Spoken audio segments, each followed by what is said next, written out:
तो अभी जन्म मरण के चक्र में है। पूर्ण रूप से आप क्या हुआ, मुक्त नहीं हुए हैं उससे। अपनी कमी होती है और कमजोरी होती है। वाणी में इशारा था।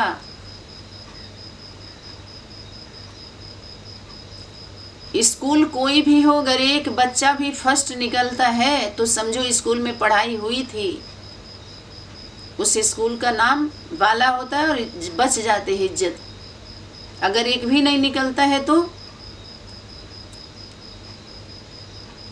ऐसे ही माउंट आबू की पढ़ाई पर कलंक लग जाएगा।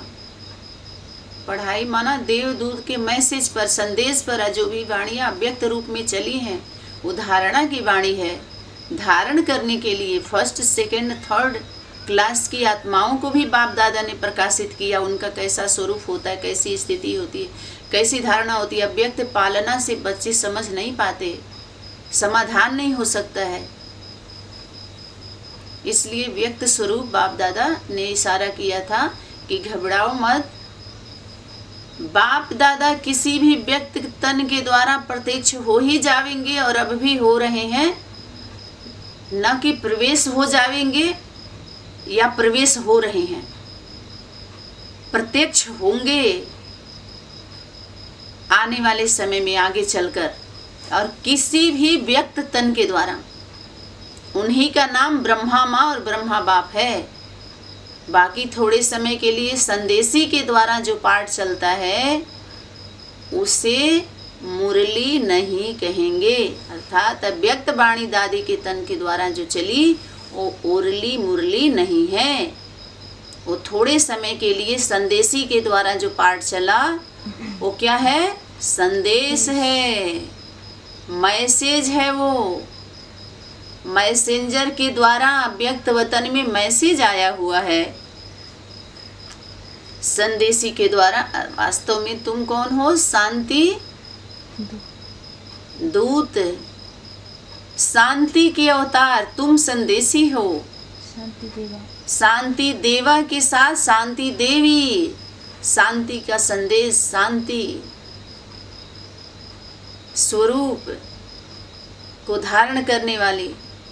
तो गुरु और सद्गुरु जो हमारे आदि माता पिता हैं, उनके वचन को, उनके द्वारा आए हुए अमृत वाणी जो अमर बनाने वाली है, अगर उसका हम चयन करने लगते हैं तो हमारे जीवन में वो वाणी वरदान नहीं बनती, अमृत का कार्य नहीं करती, हम अमर नहीं बन पाते।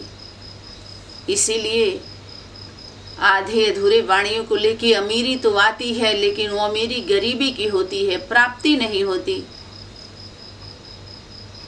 सभी प्रसिद्ध होना चाहते हैं,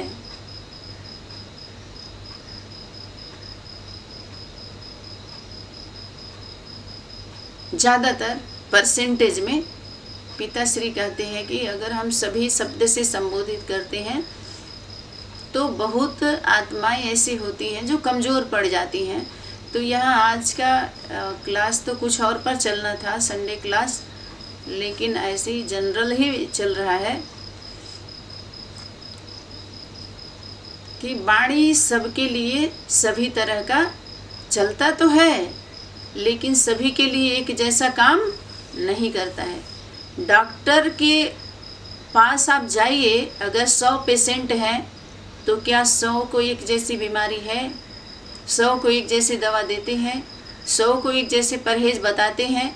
ऐसे ही वाणी अनेक स्वरूप की चलती है, क्योंकि 12 सेक्शन के मुखियाओं पर चलती है, 12 सेक्शन की प्रजा वर्ग पर चलती है, और जिसकी जैसी स्थिति होती है, मनोस्थिति होती है, वैसा ही वो धारण करते हैं, जैसे उनके अंदर योग्यता होती है, जैसा उनका योग होता है। योग क्या होता है, माने जुड़े हुए होते हैं, मनसा वाचा और कर्मणा। जिस संबंध से जितना जुड़े हुए होते हैं उतना ही उनको प्राप्ति की अनुभूति होती है। अगर कहीं आपके जीवन में दवा कार्य नहीं करता है तो ईमानदारी से अपना अगर पूरा पोता मेल हम नहीं देते हैं, पूरी बात नहीं बताते हैं, अंदर एक बाहर दूसरा रहते, कहते डॉक्टर से अगर अपनी बीमारी को छुपा लिया तो दवा नुकसान कर जाएगा। ऐसे ही हमारे पिता को सुप्रीम सर्जन से भी संबोधित किया है। यज्ञ माता के जीवन में सभी स्वरूप का फायदा किया है। आप लोगों के अंदर कितना करेगा वो आप लोग खुद जानिए, कुछ तो खुद के लिए है। गुरु सदगुरु का स्वरूप सिर्फ आपको क्या डॉक्टर खिलाएगा नहीं दवा, आपके साथ नहीं जाएगा, आपके साथ नहीं रहेगा, परहेज करना बताएगा, कैसे धारण करना है, कैसे उसको दवा को हमें लेना है, कितने कितने समय पर। कोई 2 घंटे पे, कोई अगर एलोपैथ को ज़्यादा 3 टाइम में ही देते हैं, इससे ज़्यादा नहीं देते। होम्योपैथ को थोड़ा और लंबा कर देते हैं, नेचुरोपैथ को भी थोड़ा सा। ऐसे अनेक पथ है, पैथी है, जिसमें हमारा परहेज, धारणा, खाने पीने का सब कुछ जब हमारा फायदा करता है पूर्ण रूप से, जब हम परहेज जरूर करें और परहेज नहीं करते हैं तो, और जिसको फायदा नहीं करता वो अपने में ही कमी को ढूंढे कि आपकी प्रकृति ऐसी हो सकती है।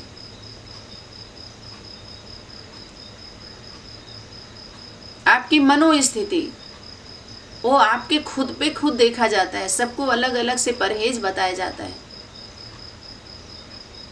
वाणी को सुनकर के भयभीत होने की जरूरत ही नहीं होती है।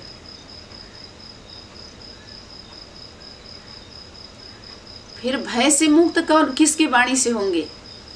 अगर माता पिता की वाणी से ही अगर हम भय में आएंगे तो वो तो कमी जो हमारे अंदर है, कमजोरी है, उसको दूर किया जा रहा है वाणी से। बुद्धि को साफ किया जा रहा है, बुद्धि रूपी पेट को साफ किया जा रहा है, ना कि निगेटिव फैला जा रहा है, निगेटिव बातें की जा रही है। नहीं, आपको हर तरह का, हर विषय का बोध कराया जा रहा है, प्रकाश डाला जा रहा है हर विषयों पर, ताकि जो धारणाएं, जो वृत्ति, जो दृष्टि, जो स्मृति आपके जीवन में विष बना हुआ है वो अमृत का कार्य करे।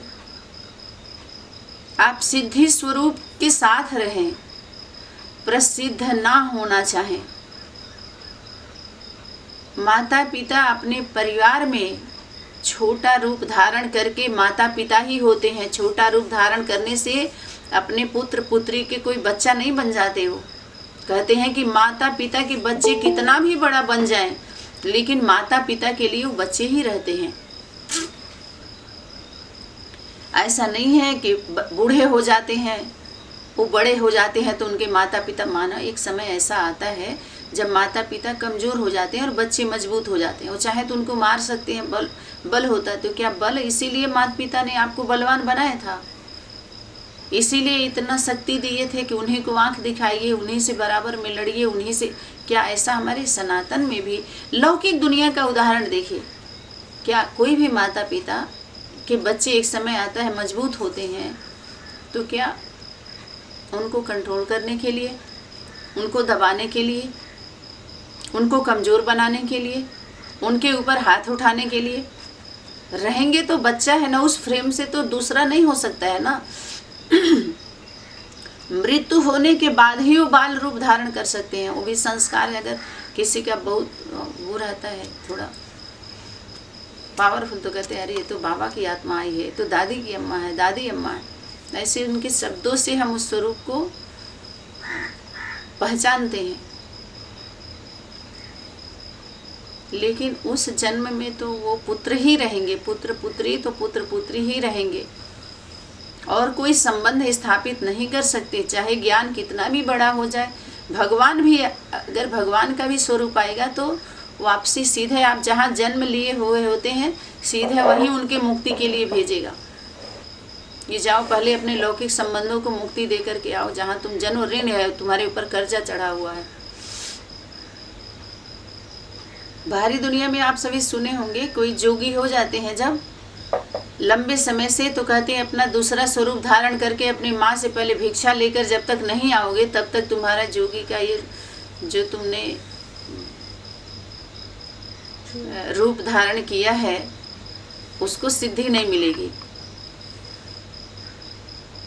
तो वो भेष बदल के बहुत लोग कहते हैं चलो आपका पुत्र जोगी बन गया तो एक समय आपसे भीख लेने आएगा अपना स्वरूप धारण करके। तो जोगी भेष में वो कुछ दोहा चौपाई सुनाते हुए भीख मांगने आते हैं और रुकते नहीं हैं। वो पता है आपको, रुकते नहीं हैं, तुरंत वो गाते हुए चले जाएंगे। उसी में आप दे दिए तो दे दिए, नहीं तो निकल जाएंगे। बुला बुला के वो भीख नहीं मांगते कि जाके आपका दरवाज़ा खटकाएंगे। ऐसे संजोग ऐसा रहेगा कोई बार वो चलते जाएंगे। फेरी सिर्फ लगाना होता उनको।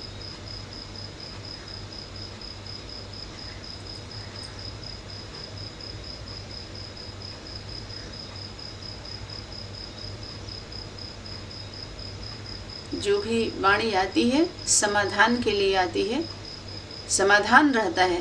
हर विषय, हर प्रकार की समस्या जो हमारे जीवन में आता है, दिनचर्या में आता है, लौकिक अलौकिक रीति से संबंध संपर्क के बीच में, वो सबका समाधान गीता ज्ञान में दिया जाता है। अगर ऐसे समझ में नहीं आता है तो जो निमित्त आत्माएं हैं उनसे आप समाधान ले सकते हैं और उसी अनुसार अपने जीवन को आप सरल और सहज बना सकते हैं। तो आज का ये क्लास है। अभी 20-25 मिनट हम ऐसे ही वार्तालाप करेंगे आप सभी से। हमेशा प्रकाश डाला जाता है, चेकिंग भी होता है, ध्यान खिंचवाया जाता है, चारों सिस्टम के बारे में बताया जाता है और वो केंद्र के ऊपर कभी भी अगर उसके क्षमता पर हमें संदेह होता है, उसके क्षमा स्वरूप पर संदेह होता है तो हम क्षमा नहीं किए जाते हैं। ये बहुत बड़ी चूक होती है वर्तमान समय में। जो चेकिंग का समय चल रहा है, पिताजी श्री के द्वारा आया कि सिलेक्शन कमेटी बैठी हुई है और सभी चेक हो रहे हैं इसमें। तो यहाँ पर भूल तो ऑलरेडी पहले ही हो चुकी है। अगर इस प्रकार की हम अवस्था लेकर चलते हैं तो हमसे चूक ही हो रही है और ये बहुत बड़ी चूक है। और यहाँ हमेशा जितना ही हम सावधान रहेंगे, सावधानी दी जाती है, सावधान किया जाता है और समाधान दिया जाता है। आज की वाणी खास इसी पर रही, सावधान करना और समाधान देना हर विषय पर। केंद्र से कोई भी डायरेक्शन मिलता है तो सरल सहज फॉलो करने के लिए अपनी स्थिति बनाए रखें, क्योंकि केंद्र को ये कह सकते हैं कि सब कुछ दिखाई देता है। सब केंद्र के लिए सब कह सकते हैं और राज्य के लिए कुछ कह सकते हैं। सब कुछ का कंबाइंड स्वरूप है ना। तो केंद्र जो सबसे हाईएस्ट स्टेज पर होता है, और बार बार ये इशारा दिया गया कि केंद्र कोई वोट, पब्लिक वोट से नहीं आया हुआ है। केंद्र त्रिमूर्ति हाउस में जो माता पिता बाप दादा ने जो बैठाया है, त्रिमूर्ति की जो सीट है, जो स्थान है, वो कोई पब्लिक का चुनाव नहीं है, वो बैठाया गया है, खुद नहीं बैठा है। समय का उसमें प्लान है, समय की शक्ति का है। तो इसलिए हमेशा यहाँ से जो भी सावधानी दी जाती है, समाधान दिया जाता है ना।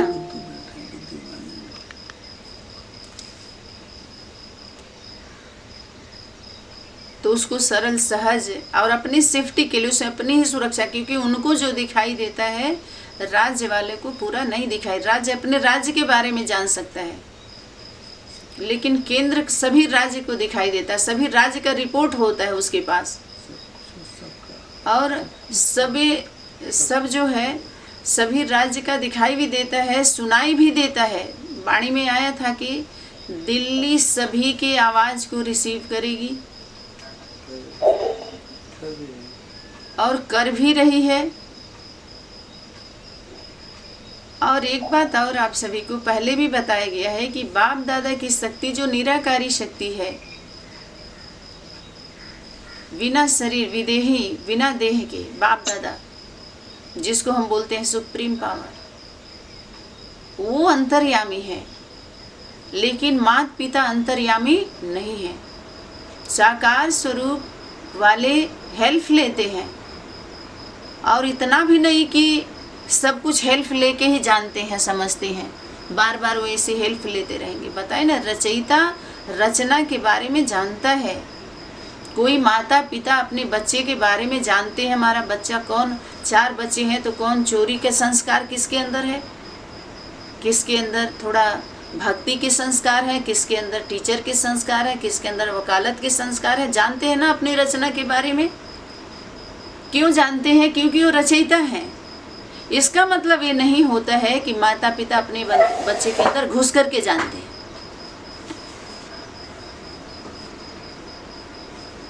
ठीक इसी प्रकार से जो रचयिता और रचना की जो संबंध बाप दादा ने बनाया, जो इशारा दिया,